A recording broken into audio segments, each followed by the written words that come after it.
오늘 함께 말씀 보겠습니다. 사무엘상 1장에 있는 말씀 함께 보도록 하겠습니다. 사무엘상 1장 1절부터 18절까지의 말씀입니다.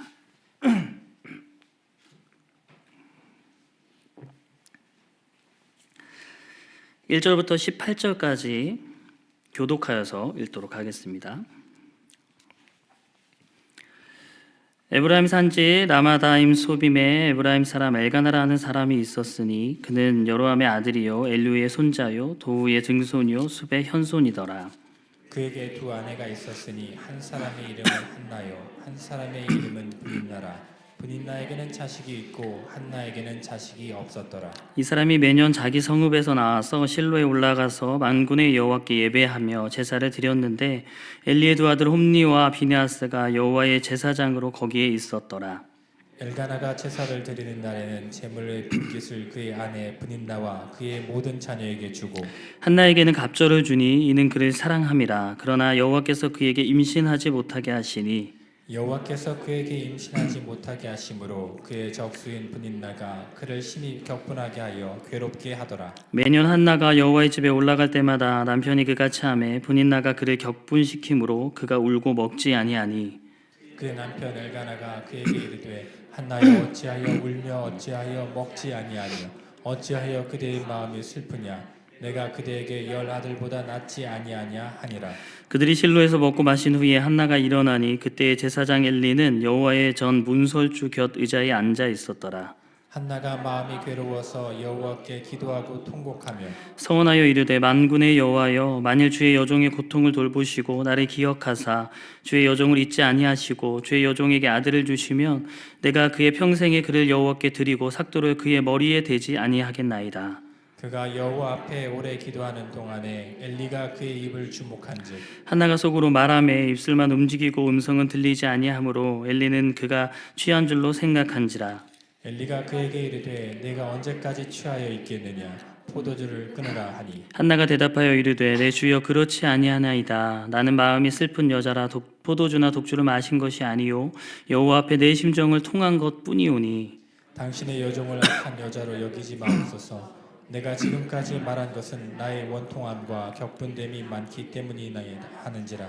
엘리가 대답하여 이르되 평안히 가라. 이스라엘의 하나님이 내가 기도하여 구한 것을 허락하시기를 원하노라 하니 이르되 당신의 여종이 당신께 은혜 입기를 원하나이다 하고 가서 먹고 얼굴에 다시는 근심빛이 없더라.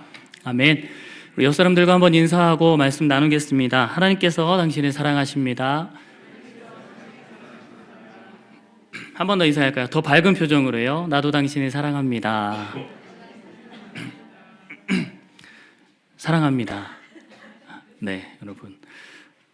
제가 오늘 설교 전에 요 앞에서 이제 그 초등부 교사분들을 잠깐 만났었는데요. 제가 엄청 긴장하고 있다고 수요 예배 설교라서 긴장하고 있다고 말씀드렸더니 콧방귀를 끼셨습니다. 네, 안 그런 것 같아 보이실지 모르겠는데요. 네, 수요일은 밥도 잘 못 먹습니다. 네, 점심 많이 먹었는데요. 네, 저녁을 먹지 못했습니다. 그러니까 말씀에 대해서 또 같이 나누는 시간인데요. 하나님 주시는 정말 은혜에 대한 그런 소망과 간절함 가지고 함께 말씀 나누는 시간이었으면 참 좋겠습니다. 사무엘상을 같이 나눌 건데요. 우리가 아는 속담 중에 우물안 개구리라는 그런 속담이 있습니다. 세상의 넓은 형편을 알지 못하는 사람을 이를 때 우물안 개구리다라고 많이 이야기합니다. 이 우물 안에 있는 개구리는요, 우물 밖에 뭐가 있는지 우물 밖 세상은 전혀 알 수 없습니다. 알 수가 없죠. 그 개구리가 보는 것은요, 그 우물의 동그란 입구뿐입니다. 그래서 하늘을 바라봐도 동그랗습니다. 그 우물 안에서 그 개구리는 아웅다웅 살아갑니다. 그것이 우물안 개구리입니다. 그런데 우리가 살아가는 우리의 인생이요, 이 우물안 개구리와 비슷하다라는 생각을 해봅니다. 어떤 점에서 그런가 하면요, 우리는 우리 문제에 너무 집착할 때가 있다는 것입니다. 그리고 내 눈에 보이는 그 어떤 그 문제에 사로잡혀서 다른 것을 보지 못합니다. 더 넓게 보지 못합니다. 그 문제 너머에 있는 하나님의 뜻이라든지 그 문제 너머에 있는 하나님의 계획을 우리가 보지 못하고 그저 내가 만들어 놓은 그 우물에 갇혀서 살아갈 때가 너무나 많이 있다라는 것입니다. 오늘 읽은 이 사무엘상 1장에도요, 이 우물한 개구리와 같은 인생을 살고 있는 한 사람이 등장합니다. 우리가 잘 알고 있는 인물이죠. 그 사람은 바로 한나입니다. 지금 한나도요, 어쩌면 자기 우물 속에서 살아가고 있는 것 같습니다. 어떤 우물인가요? 자식이라는 우물 속에서 살아가고 있습니다. 자식이 없어서 고달프죠. 자식이 있었으면, 나에게 아들만 있었으면 하는 그 바람 때문에 지금 한나의 눈에는 다른 어떤 것도 들어오지 않습니다. 오직 자식입니다. 그 자식. 네. 죄송합니다. 자식이라는 그 우물 안에 갇혀서요, 다른 것 보지 못하고 늘상 자식만 소망하면서 그렇게 살아갑니다. 왜 이렇게까지 집착하는 걸까? 조금 이 부분을 보면서 의아하게 생각하시는 분들도 있습니다. 단순히 우리가 생각하기에 우리나라 예전에 자식 낳지 못하는, 아들 낳지 못하는 여자 무시받고 저주받은 여자처럼 그렇게 여겨졌던 것처럼 그 시대 여자들도 그렇게 괄시받았나 보구나. 그래서 한나도 그런 심정으로 아들을 구하고 있는 거구나, 이렇게 단순하게 생각하기 쉽습니다. 그런데요, 이스라엘 사회에서 아들이 없는 괴로움은요, 우리가 생각하는 그 정도의 수준이 아님을 알아야 됩니다. 그것보다 훨씬 더한 괴로운 가운데 있게 된다는 것입니다. 왜 그런가 하면요, 이스라엘에서는 아들이 아주 중요한 역할을 하기 때문에 그렇습니다. 이스라엘 사회에서는요, 유산처럼 상속되어지는 땅이 있는데요, 이것을 기업이다라고 표현합니다. 이 기업은요, 절대로 누구에게 사거나 팔 수 없는 것입니다. 만약 너무 힘들어서 혹시라도 그 기업을 팔았다 하더라도요, 50년째 희년이 되면 그 모든 땅을 다시 재분배해야 합니다. 그러니까 이 기업이라는 게 어떤 것이냐면, 한 가문이 대대로 간직할 수 있는 그런 재산, 그것이 바로 이 기업입니다. 근데 이 기업이 없어지는 경우가 있습니다. 딱 하나인데요, 그 위기와 같은 그 경우는 이 기업을 물려받을 아들이 없을 때입니다. 이 개념에 관한 이야기가 이 사무엘상 바로 앞에 있는 룻기에 나타나는 그 이야기죠. 룻기를 읽다 보면 우리가 조금 갸우뚱하고 의아한 장면이 있는데, 룻의 시어머니인 나오미가 며느리인 룻을 외간 남자에게 자꾸 이렇게 붙이려고 밀어붙이는 그런 장면입니다. 사실 이 장면을 보면서 우리 지금 시대의 상식으로는 조금 이해하기 어렵잖아요. 저만 그렇죠? 다 좀 이해하기 어렵잖아요. 왜 저렇게 할까? 근데 이 장면을 기업이라는 측면에서 생각해 보면 이해할 수 있다라는 것이죠. 당시에는 고엘이라는 제도가 있었는데, 간단히 이야기해 보면 지금 나오미와 룻은 아무런 기업을 받을 수 없는 상황이라는 것입니다. 그 기업을 이어갈 수 없습니다. 왜요? 아들이 없고 남편이 없으니까요. 그런데 보아스라는 남자가 이 기업을 되살려줄 고엘이 되어준다면 그 기업을 이제 다시 이어갈 수 있게, 다시 물려받을 수 있게 되는 것입니다. 족보로 따지면 굉장히 어렵습니다. 그 손자인데 이 손자가 이 기업적인 측면에서 따져본다면 자기 아들이 되는 것입니다. 그래서 잃어버렸던 자신의 땅을 나오미도 다시금 얻게 되는 것입니다. 그럼 보아스를 만나지 못했다면 나오미와 룻은 평생통으로 남의 그 밭에서 그 밭의 한 귀퉁이에서 이삭을 주우면서 살아가야 합니다. 절대 땅을 물려받지 못하고 그냥 그곳에서 주워 먹는 그런 인생으로 평생을 살아가야 하는 상황입니다. 이런 측면에서 볼 때요, 지금 한나에게는 이 기업을 물려받을 수 있는 이 아들이 없는 것이죠. 그러니까 단순히 그냥 자식이 없는 것, 아들이 없는 그 정도가 아니라 내가 지금 대대로 내려오고 있는 그 기업을 물려받아야 하는데, 그래야 살 수 있는데 그 땅을 받지 못하는 것입니다. 왜죠? 아들이 없으니까. 그러니까 한나에게는 지금 이 아들이 무엇보다도 간절하고, 그러니까 이 아들을 어떻게건 낳기 위해, 어떻게건 얻기 위해서 지금 집착하게 되었던 것입니다. 이 한나의 괴로운 상황을 잘 보여주는 장면이요, 오늘 본문 4절, 5절에 나타나는데요. 제가 읽어드립니다. 엘가나가 제사를 드리는 날에는 제물의 분깃을 그의 아내 분인나와 그의 모든 자녀에게 주고 한나에게는 갑절을 주니 이는 그를 사랑함이라. 그러나 여호와께서 그에게 임신하지 못하게 하시니 라고 기록하고 있습니다. 지금 4절에 있는 것처럼 엘가나는 매년 제사를 드리러 갑니다. 그러면 제사 가운데 무엇을 가져가죠? 제물을 가져가겠죠.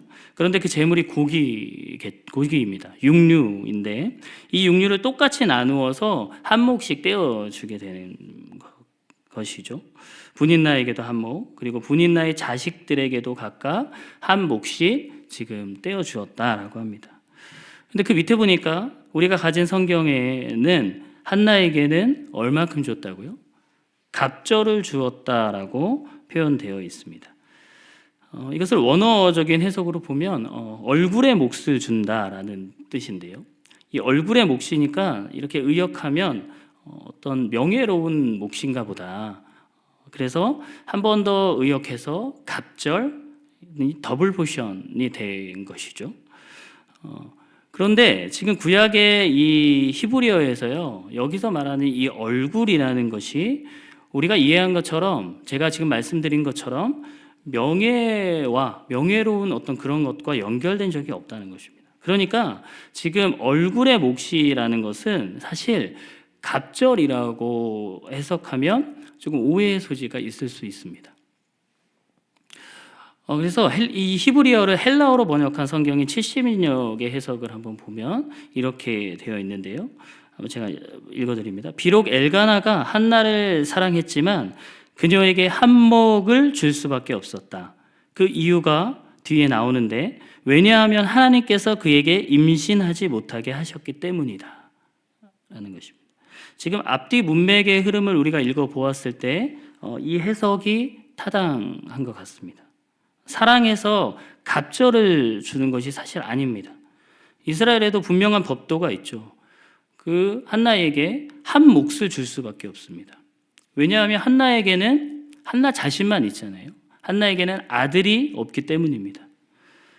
지금 엘가나가 살아 있으니까 한나는 그 한 몫이라도 지금 받을 수 있는 것입니다. 그런데 혹시라도 엘가나가 죽는 날이 오면은 그 한 몫마저도 받을 수 없는 상황이 지금 한나의 상황이라는 것입니다. 그러니까 지금 한나가 얼마나 아들이 절실하겠습니까?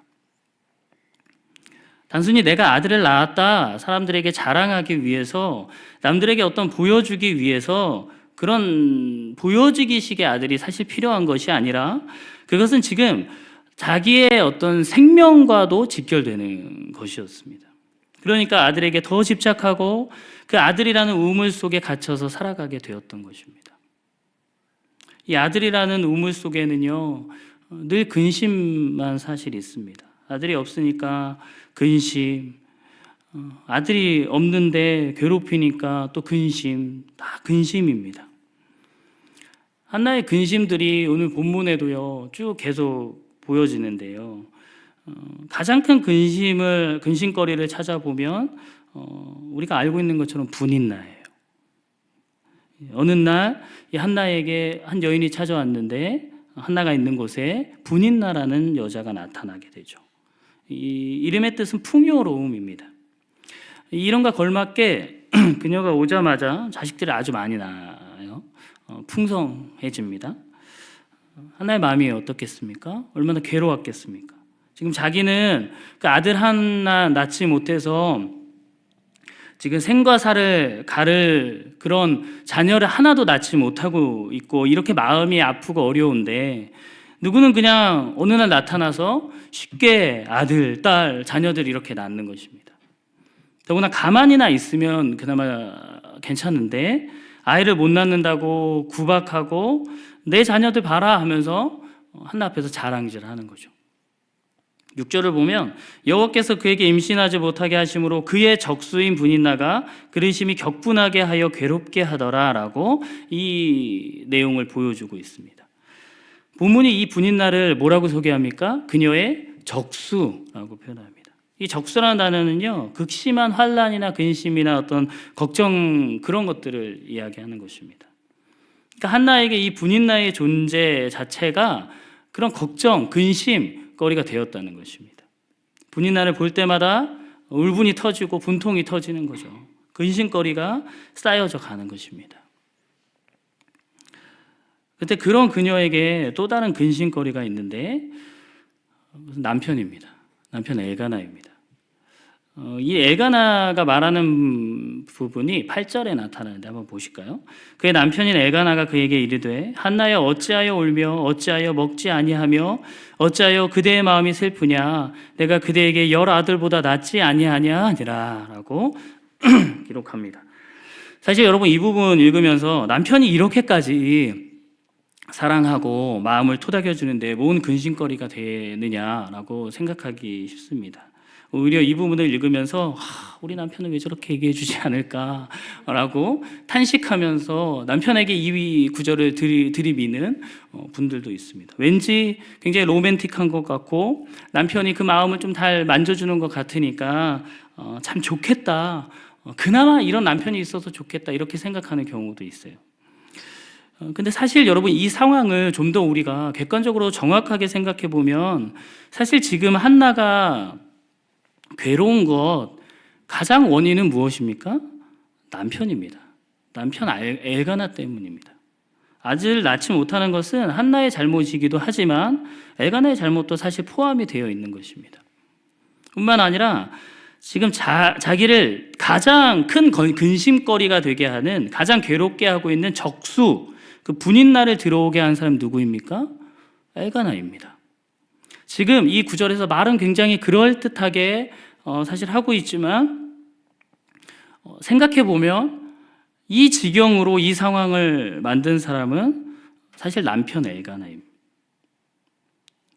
근데 그가 어떤 책임 있는 행동을 그렇게 보이는 것이 아니라 지금 사랑한다, 뭐 이해한다 이런 말만 하고 있는 것입니다. 말만 하시는 남편들 더 이상 얘기하지 않겠습니다. 한나에게는 이런 남편도 사실 근심거리일 겁니다. 무슨 말을 하고자 하는 것이냐면요. 제 한나에게 보이는 게 다 근심거리입니다. 분인나도 남편도 그리고 거기에서 반응해서 화를 내고 분노하고 있는 자기 자신도 어쩌면 다 근심거리입니다. 아들이라는 우물 속에서 살아가니까 아들이라는 그 우물 속에서 바라보니까 어떤 것들도 다 근심이고 다 걱정이에요. 여러분 이 한나는 근데요 이 우물에서 벗어났습니다. 우리가 알고 있죠. 결론을 알고 있으니까요. 이 자기의 우물에서 벗어났습니다. 질문이 생겨야죠. 무슨 질문입니까? 한나가 이 우물에서 어떻게 벗어났을까? 이 모든 것을 근심으로 만들어버리는 그 우물에서 자기가 만들어 놓은 그 우물에서 한나는 그렇다면 어떻게 벗어날 수 있었을까 하는 것입니다. 10절이 그 해답을 명쾌하게 사실 이야기해 주고 있습니다. 10절 보실까요? 굉장히 짧은 구절이지만 같이 한번 읽어보겠습니다. 함께 읽읍시다. 시작. 한나가 마음이 괴로워서 여호와께 기도하고 통곡하며. 해답이 무엇입니까? 한나가 그 자리에서 기도했다는 것입니다. 한나는 기도했습니다. 그리고 자신의 우물 속에 갇혀서 만나게 되었던 그 근심거리들을 하나씩 다 하나님 앞에 기도하면서 다 쏟아내기 시작합니다. 하나님 앞에서 통곡하면서 그렇게 기도하기 시작합니다. 그렇게 한나는요, 이 기도를 통해서 이제 아들이라는 우물 밖으로 한 발자국 내딛었습니다. 그리고 그 우물 안에서는 절대로 볼 수 없었던, 절대로 바라볼 수 없었던 것들을 이제 보게 되었습니다. 아들밖에 보이지 않고 그 아들을 갖게 하는, 얻게 하는 모든 것, 갖지 못하게 하는 그 모든 것들은 근심거리였는데 이제 그 의무를 벗어나니까 자기 아들이 아닌, 자기의 고통이 아닌, 자기의 문제가 아닌 더 넓은 것을, 다른 것들을 보게 되었다는 것입니다. 그 우물에 갇혀서 볼 수 없었던 이 세상을 다스리시는 하나님, 그리고 그 세상 때문에 아파하고 계시는 그 하나님의 마음을 이제 한나가 보게 되었다는 것입니다. 여러분, 한나가 보게 되었던 그 시대 가운데에 아파하고 계시는 하나님의 마음은 여러분 어떤 마음이었을까요? 우리가 그 시대의 모습을 보면, 살펴보면 한나가 보게 된 하나님의 마음을 우리가 알 수 있는데요. 1장 1절입니다. 보실까요?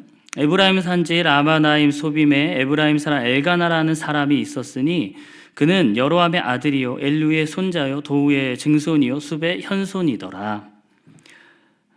여러분, 이 이름으로 여러분 어떤 사람인지 아시겠습니까? 이 사람들이 뭐 하는 사람, 어떤 사람인지 아시겠습니까? 잘 모르죠. 우리 잘 모르는 사람입니다. 그런데 당시에 이 사무엘서를 읽는 사람들은 이 가문이 어떠한 가문인지 명확하게 알았을 것입니다. 지금으로 따지면 이 가문이 어떤 가문입니까? 굉장히 유력한 그런 가문이라는 것을 말하는 것입니다. 그것도 하나님을 잘 믿는 하나님의 백성 중에서도 가장 유력한 가문의 출신이 바로 엘가나입니다. 그런데 중요한 것은 그 다음 구절을 보면 2절인데요. 그에게 두 아내가 있었으니 한 사람의 이름은 한나요, 한 사람의 이름은 분인나라. 분인나에게는 자식이 있고 한나에게는 자식이 없었더라. 그 엘가나 아내가 몇 명입니까? 2명입니다. 하나님의 백성 중에 유력한 집안의 아들인데 그에게 아내가 2명입니다. 그리고 그 아내가 한나에게는 적수가 되는 그런 삶입니다. 자기의 만족을 얻기 위해서 부인 뭐 이렇게 신경 쓰지 않는 어쩌면 그런 모습입니다. 지금 하나님을 믿는 자의 삶이 이런데 그 나머지 백성들의 삶이 어떠했을지는 사실 불보듯 뻔하다는 것이죠. 믿음을 잘 지키는 유력한 가문의 그 아들, 그 사람이 아내가 이렇게 둘입니다. 그러면 믿음이 약한 자들은 아내가 문제가 아니라 그 행실이 어떻겠습니까? 3절에 보니까 이 사람이 매년 자기 성읍에 나와서 실로에 올라가서 만군의 여호와께 예배하며 제사를 드립니다. 지금 그래도 엘가나가 믿음은 부족할지 모르지만 신앙인이니까 하나님께 제사를 드립니다. 그런데 그 제사를 드리는 성소에 누가 제사장으로 있다라고 기록하고 있습니까? 엘리의 두 아들 홈니와 비느하스가 여호와의 제사장으로 거기에 있는 것입니다. 우리 홈니와 비느하스 아시잖아요. 어떤 사람입니까? 2장 12절을 보면 그들을 이렇게 말합니다. 엘리의 아들들은 행실이 나빠 여호와를 알지 못하더라. 제사장으로 있는 자들인데요, 행실이 얼마나 나쁘면 여호와를 알지 못하는 사람이다라고 하나님께서 평가하고 계십니다. 그들의 행실이 얼마나 나빴는가 그 이야기들을 한번 살펴보면 이렇습니다. 제물을 드리려고 고기를 삶습니다. 그런데 삶은 고기보다 어떤 고기가 더 맛있나요? 구운 고기가 더 맛있잖아요. 네. 대부분 그렇지 않습니까? 네. 그러니까 이 홈니와 비느하스가 그 삶고 있는 가마솥에서 삼지창으로 고기를 꺼내는 겁니다. 왜요? 구워 먹으려고. 그뿐이 아니죠. 나는 그렇다. 내 입맛은 그렇다. 나는 구운 고기 좋아한다. 동네방네 그렇게 소문을 내는 것입니다. 그래서 재물을 가지고 오는 사람들이 일부러 고기를 떼어서 구워 먹으라고 그 제사장에게 드립니다. 그리고 주지 않으면, 혹시라도 가져오지 않으면 강제로 빼앗는 그런 모습을 보였습니다. 회막문에서 봉사하는 여자들과 동침합니다. 감히 하나님의 성소에서 수종드는 여자들과 성적으로 문란한 행동들을 했던 것입니다. 한마디로 홈니와 비느하스는 단순히 여호와를 알지 못하더라 그 정도가 아니라 여호와의 제사를 멸시했던 사람들이었습니다. 지금 제사는 사실 매번 드리러 가는데 그 제사를 집행하는 사람들이 이처럼 형편이 없다는 거죠. 그들의 아버지 엘리도 다를 바 없었습니다. 사무엘서를 보면요, 엘리를 표현하는 많은 문장들이 나오는데 그 중에서도 계속 중복되는 문장이 있습니다. 오늘 본문에도 나오는데요, 의자에 앉아 있는 엘리의 모습입니다. 움직이지 않습니다. 역동적이지 않습니다. 늘 축 처져 있습니다. 아들이 이렇게 엉망진창으로 살고 있는데 그 아들을 훈계하지도 않습니다. 무기력하기 짝이 없는 모습입니다. 영적으로도 밝지 않았습니다. 사무엘이 하나님의 음성을 들었음에도 그 음성을 분간해내지 못했습니다. 그리고 이후에 한나가 기도하는 모습을 보고는 그녀가 술 취했다라고 착각하기도 합니다. 총체적인 난국이라는 것입니다. 유력한 집안의 사람은 아내가 둘이요, 제사장은 성소에서 하지 말아야 할 짓을 하는 그런 시대가 바로 지금 시대입니다. 한나가요, 자기는 지금까지 아들이 없어서 고민하고 그것 때문에 근심하고 그것 때문에 고통 속에 살아가고 있다라고 생각했고, 그 근심들 때문에 다른 것을 보지 못하고 있었었는데, 근데 기도하면서 그 우물 밖으로 한 걸음 나와 보니까 그 시대 가운데 하나님 앞에 올바로 세워진 한 사람이 없음을 보게 되었고, 그 한 사람이 없어서 아파하고 계시는 하나님의 마음을 보게 되었다는 것입니다. 그 마음을, 하나님의 마음을 이제 그녀가 보게 되었어요. 그러니까 이제 이 한나의 태도가 달라집니다. 한나가 사실 구할 때는 어떤 마음으로 구한 거예요? 내 필요를 위해서 하나님 주십시오, 그 아들을 주십시오, 이렇게 했었는데 하나님께서 주시면 이제는 그런 마음이 아니고요, 날 위해서가 아니고요, 내 필요를 위해서가 아니고요, 그 아들을 하나님께 바치겠습니다. 나실인 서원을 하고 있습니다. 여러분, 구약에서 나실인 서원은 기간이 정해져 있습니다. 내가 몇 년 동안 드리겠습니다, 내가 몇 달 동안 드리겠습니다 하면 그 기간만큼 하나님 것이 되는 것입니다. 그렇게 서원하는 것이죠. 근데 지금 한나는 어떻게 서원했어요? 평생을 하나님께 드리겠습니다. 여러분, 생각해 보십시오. 아들을 평생 하나님한테 드린다고요? 내게 아니고 하나님께 드린다고요? 그러면 어떻게 되는 겁니까? 한나가 그렇게 꿈꾸었던 그 소망, 그 기업을 이을 사람으로서의 아들의 역할은 산산조각 나는 것입니다. 자기가 생각했던 그 계획대로 아무것도 되지 못합니다.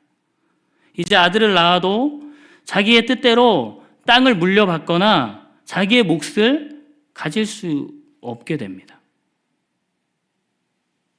그럼에도 불구하고 지금 한나가 그 우물 밖에서 하나님의 마음을 발견하고 하나님의 마음을 보게 되니까 나에게 가장 소중했던 것, 내가 가장 필요하다고 생각했던 그것을 포기하고 그것을 하나님 손에 드리겠다고 서원하고 있는 것입니다. 이 한나가요, 다른 사람을 대하는 태도도 달라졌어요. 아들이라는 우물에 갇혀 있을 때는 만나는 사람마다 부딪히고 만나는 사람이 다 근심거리였잖아요. 부인 나와도 그렇고 남편도 사실 근심거리였고, 근데 그 하나님의 마음을 보니까 지금 그녀의 이 관계들도 달라지게 됩니다. 사무엘상 1장 14절에 보면 기도하는 그녀에게 이 엘리가 너 왜 취했어? 술 적당히 먹어. 이렇게 얘기한 것 같아요. 지금으로 따지자면 열심히 기도하고 있는데 목사님이 지나가다가 너 술 먹었어? 술 먹었으면 집에 가. 이렇게 뭐 얘기한 것 아니겠습니까? 예전 같았으면 한나가 이 엘리의 반응에 뭐라고 했을까요? 아마 화를 냈을 겁니다. 근데 이제 그녀의 모습이 그렇지 않습니다. 한나가 하나님 아버지의 마음을 알자 그 관계 가운데서도 유해졌다는 것이죠. 오히려 엘리 제사장에게 은혜를 구하는 모습을 보이게 되었습니다. 여러분, 우리는 오늘 본문을 통해 한나가 기도를 통해서 우물 밖으로 한 걸음 나아가게 된 것을 보았습니다. 한나는 기도를 통해서 자신이 씨름했던 그 아들이라는 우물 밖으로 나갈 수 있었고, 그곳에서 하나님의 뜻, 하나님의 계획, 하나님의 마음을 보게 되었습니다. 그렇게 됐을 때 그녀의 마음이 달라지고, 그녀의 삶의 태도가 달라지고, 그녀의 삶의 그 모습들이 달라지고, 그녀의 얼굴에서 근심들이 사라지게 되었던 것을 우리는 보게 되었습니다. 그 하나님의 마음을 발견하고, 그 하나님의 뜻을 발견하고, 그 뜻에 내 삶을 맞춰갈 때 하나님 주시는 그 기쁨 안에 거할 수 있게 되었다는 것입니다. 여러분, 우리들의 삶 가운데도 각자에게 우물이 존재합니다. 여러분들의 우물은 무엇입니까? 그런데 중요한 것은요, 그것이 이루어진다고 우리의 인생에서 근심이 사라지는 것이 아니라는 것입니다. 그것이 사라진다고 우리에게 정말 우리가 원하는 참된 기쁨이 찾아오는 것이 아님을 우리는 알아야 합니다. 오늘 한나의 기도처럼 내가 원하는 것이 이루어지는 것이 아니라, 나의 우물이 아니라 내가 집착하고 있는 그것에서 이제 벗어나서 하나님께서 무엇을 원하시는지, 하나님의 뜻이 무엇인지, 우리가 하나님의 그 마음 안에 들어갔을 때, 그럴 때 그 하나님의 마음을 알게 되고, 그 하나님의 마음을 발견하게 되고, 그 하나님의 마음에 나의 삶의 방향을 맞추게 되었을 때, 그때에 비로소 우리의 인생 가운데의 근심이 사라지고 기쁨이 회복되어지게 됨을 우리가 알아야 한다는 것입니다. 여러분, 인생 가운데 근심이 있으시다면 참 잘 오셨습니다. 오늘 이 시간이 여러분 바로 그 시간입니다. 기도하는 시간입니다. 내 아픔을 가지고 나왔습니다. 내 문제를 가지고 나왔습니다. 내 가족, 내 자녀, 내 생업, 그런 문제들을 가지고 나왔습니다. 맞아요. 여러분, 기도하십시오. 오늘 부르짖으세요. 그리고 통곡하십시오. 사랑하는 여러분, 거기에서 멈추시면 안 됩니다. 그 이후에 그 문제보다 더 크신 하나님을 바라볼 수 있어야 합니다. 그 고난의 뒤편에 서 계시는 그 하나님의 뜻을 바라보실 수 있기를 주님의 이름으로 축복합니다.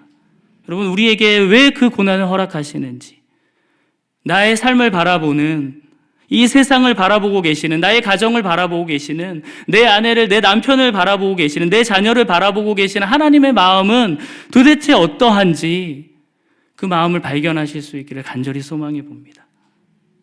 여러분, 그러기 위해서는요, 나의 우물을 넘어서야 돼요. 나의 우물을 벗어나야 합니다. 우물 안에 있으면 아무리 더 넓은 것을 보려고 해도 동그란 하늘밖에 볼 수 없습니다. 우물 밖으로 한 걸음 나아설 때 그곳 가운데 하나님의 뜻이 있고, 그곳 가운데 하나님의 마음을 발견할 수 있습니다. 그 마음을 발견하고 그 하나님의 뜻대로 우리가 이제 나의 삶을 만들어갈 때 근심이 사라지고 참된 기쁨이 회복되어질 것입니다. 하나님을 발견하는, 하나님의 마음을 발견하는 그 아름다운 일들이 이 시간 함께 예배드리는 모든 성도님들의 삶 가운데 일어날 수 있기를 주님의 이름으로 축복합니다. 여러분, 예수님이 그러셨잖아요. 예수님께서도 십자가를 앞두고 기도하시면서 내가 원하는 것은 사실 이렇습니다. 그러나 내 원대로가 아니라 아버지의 원대로, 아버지의 마음을 발견하니까 아버지 뜻대로 하십시오. 그렇게 되기를 원합니다. 간절히 기도하신 후에, 그러신 후에 담대하게 그 길을 걸어가셨어요. 그 걸음엔 근심이 없으셨겠죠.